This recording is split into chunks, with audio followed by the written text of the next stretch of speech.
ಐತಿಹಾಸಿಕ ಹಿನ್ನೆಲೆ ಉಳ್ಳ ಧಾರವಾಡ ತಾಲೂಕಿನ ಹನುಮಕೊಪ್ಪದ ಯುಗಾದಿ ಗೊಂಬೆ ಭವಿಷ್ಯ ಎಂದು ಹೊರಬಿದ್ದಿದೆ.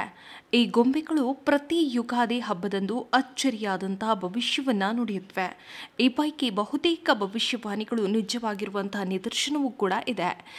ಇಂದು ನುಡಿದಿರುವಂತಹ ಭವಿಷ್ಯವು ಅಚ್ಚರಿಯನ್ನ ಮೂಡಿಸಿದ್ದು, ರಾಜ್ಯ ರಾಜಕಾರಣ ಹಾಗೂ ಸಿಎಂ ಸ್ಥಾನದ ಬಗ್ಗೆ ಕೂಡ ಕುತೂಹಲಕಾರಿಯಾದಂತಹ ಭವಿಷ್ಯವನ್ನ ನುಡಿದಿದೆ. ಹನುಮನಕೊಪ್ಪ ಗ್ರಾಮದ ಸುಮಾರು 1936ರಿಂದಲೂ ಈ ಭವಿಷ್ಯವಾಣಿ ಪ್ರಸಿದ್ಧಿಯನ್ನ ಪಡೆದಿದೆ. ಪ್ರತಿ ವರ್ಷದ ಯುಗಾದಿಯಂದು ನಡೆಯುವ ಭವಿಷ್ಯವು ನಿಜವಾಗುತ್ತೆ ಎಂದು ನಂಬಲಾಗಿದೆ.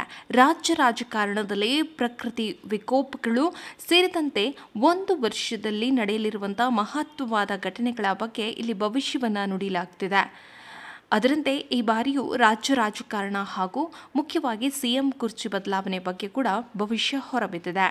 ರಾಜ್ಯದಲ್ಲಿ ಸಿಎಂ ಬದಲಾಗ್ತಾರೆ ಎಂಬ ವಿಚಾರವಾಗಿಯೂ ಭವಿಷ್ಯ ಹೊರಬಿದ್ದಿದ್ದು, ಈ ವರ್ಷವೂ ಸಿಎಂ ಆಗಿ ಸಿದ್ದರಾಮಯ್ಯ ಅವರೇ ಕುರ್ಚಿಯಲ್ಲಿ ಇರ್ತಾರೆ ಎಂದು ಬೊಂಬೆಗಳು ಭವಿಷ್ಯವನ್ನ ನುಡಿದಿವೆ.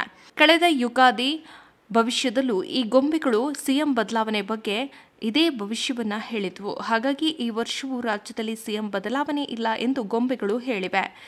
ಇನ್ನು ಗೋವಾ ದಿಕ್ಕಿನ ಕಡೆಗೆ ಇದ್ದಂತಹ ಗೊಂಬೆಯ ಧಕ್ಕೆಯಾಗಿದ್ದು, ಈ ಹಿನ್ನೆಲೆಯಲ್ಲಿ ಗೋವಾ ರಾಜ್ಯ ರಾಜಕಾರಣದಲ್ಲಿ ಮಹತ್ವವಾದ ಬದಲಾವಣೆಯಾಗ್ತದೆಯಂತೆ. ಯುಗಾದಿ ಹಬ್ಬದ ವೇಳೆ ಅಮಾವಾಸ್ಯೆ ದಿನ ಇಲ್ಲಿನ ಹಳ್ಳದಲ್ಲಿ ಒಂದು ಆಕೃತಿ ಮಾಡಿ ಅದರ 4 ದಿಕ್ಕಿಗೆ ರಾಜಕೀಯ ಭವಿಷ್ಯವನ್ನ ನುಡಿಯುವ ಗೊಂಬೆಗಳನ್ನು ಇಡಲಾಗುತ್ತೆ. ಮರುದಿನ ಬೆಳಗ್ಗೆ ಎಲ್ಲ ಗೊಂಬೆಗಳನ್ನು ಪರಿಶೀಲಿಸಲಾಗುವುದು. ಆಗ ಯಾವುದಾದ್ರೂ ಗೊಂಬೆಗೆ ಹಾನಿಯಾಗಿದ್ರೆ ಇದರ ಮೇಲೆ ಭವಿಷ್ಯವನ್ನ ಹೇಳಲಾಗುತ್ತೆ.